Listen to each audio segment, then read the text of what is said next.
natural pearls were the most valuable gem in the world at the time. And my grandfather used to tell me that you just had to be patient when making pearl jewelry. When you were making a pearl necklace, if you wanted all the pearls to match in tone and in size and in shape, a necklace could easily take 10 years or longer.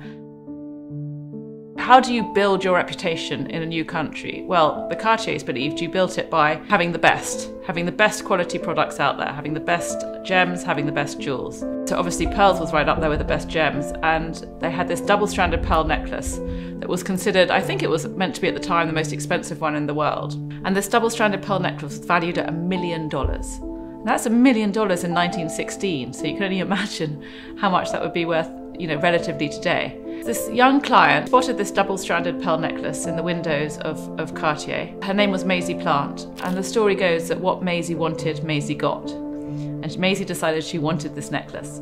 She mentioned it to her husband, Mr. Morton Plant, this businessman, who was in fact a friend of Pierre Cartier.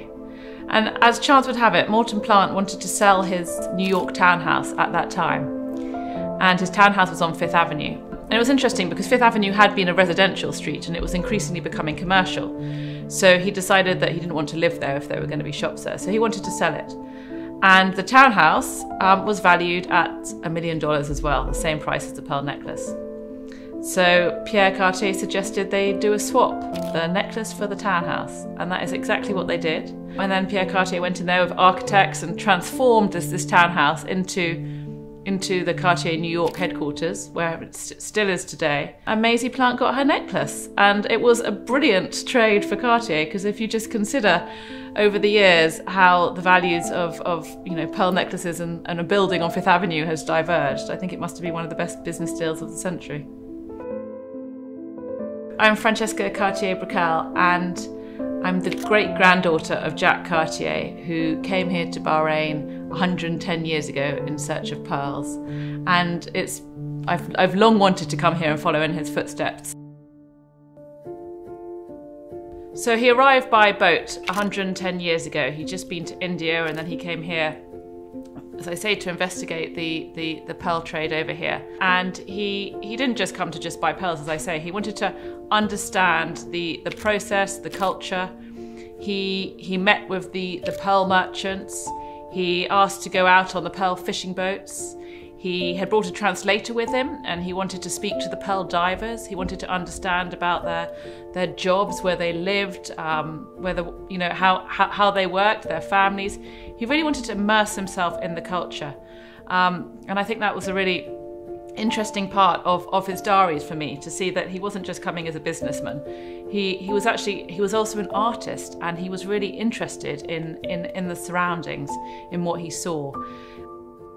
So Jacques met many people when he were here, and I love the photo of him lined up there. He's got his cigarette and looking very dapper, and the pearl merchants on each side, and it's been really fun to kind of work out who they all were, and now for me to get in contact with the same families. So there were several pearl merchants that he met, and he talks about in his diaries. There was Kanu, Al-Fakir, Matar, and Ibrahim. And it was really fun to, as I say, to meet them 110 years later, for me to meet the descendants, and for us to redo that photo.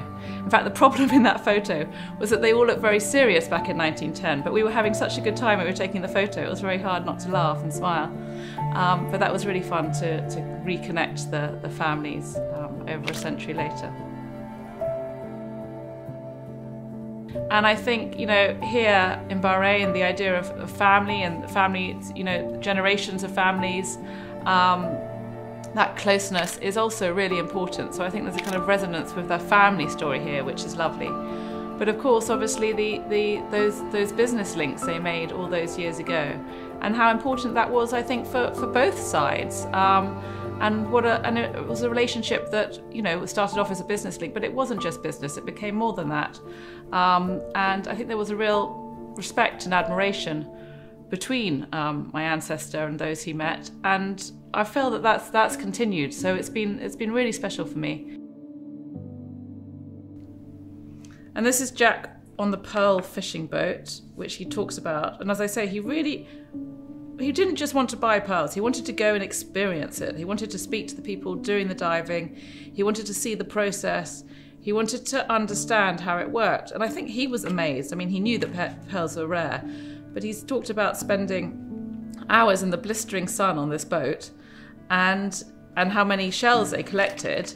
And he said in all those shells, you know, not a single good pearl was found. And it just taught him, I think, you know, really how rare they were, how difficult it was to find these pearls. And it's really fun as well just to see them looking at the pearls and separating pearls, and especially because when I came here and I was able to do the same thing, meet some of the pearl families today, and you know, hold these pearls in my hand, see them separated into different piles, different sizes, different colours. Amazing to see that kind of connection through the years, how that continues. He travelled around a lot and he took a lot of photographs, thankfully, because we still have them today.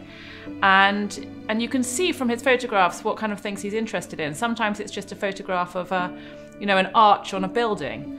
And his diaries are also filled with little sketches of what he sees. And as I say, as an artist, he was interested in different shapes and different motifs. And he would then use some of these shapes in his jewellery back for clients back home. So I think that's a really interesting addition to this pearl buying trip. It wasn't just he came to buy pearls, but he went back with inspiration for a new style of jewellery. So he talks about travelling around Bahrain, seeing different areas. He talks about going to Muharraq, and I think there are lots of photographs from that area as well. And he talks about the hospitality that he receives, the warm welcome from the Bahrainis here. Oh, I like this. I've got this photo which my grandfather told me about this as well, how his father, so Jacques, had told my grandfather about how it had been going onto the pearl fishing boat, what it was like having to get on the donkey. You know, and I find it funny that he's wearing these white trousers and white shoes that miraculously managed to stay quite white. And he said how important, the perilous journey, as my grandfather said, the perilous journey from shore to boat by a donkey.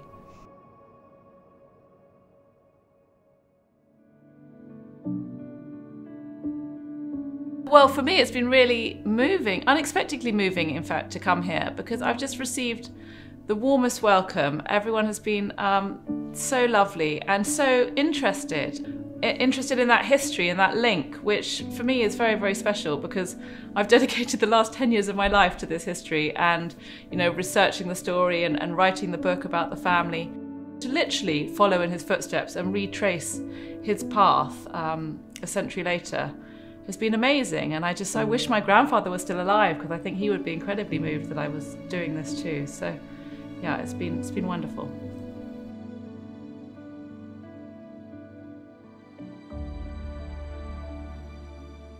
So I'm very grateful to DANAT for inviting me on this trip, where I've been able to retrace his steps using his diaries and his photographs, and even redo some of the old photos.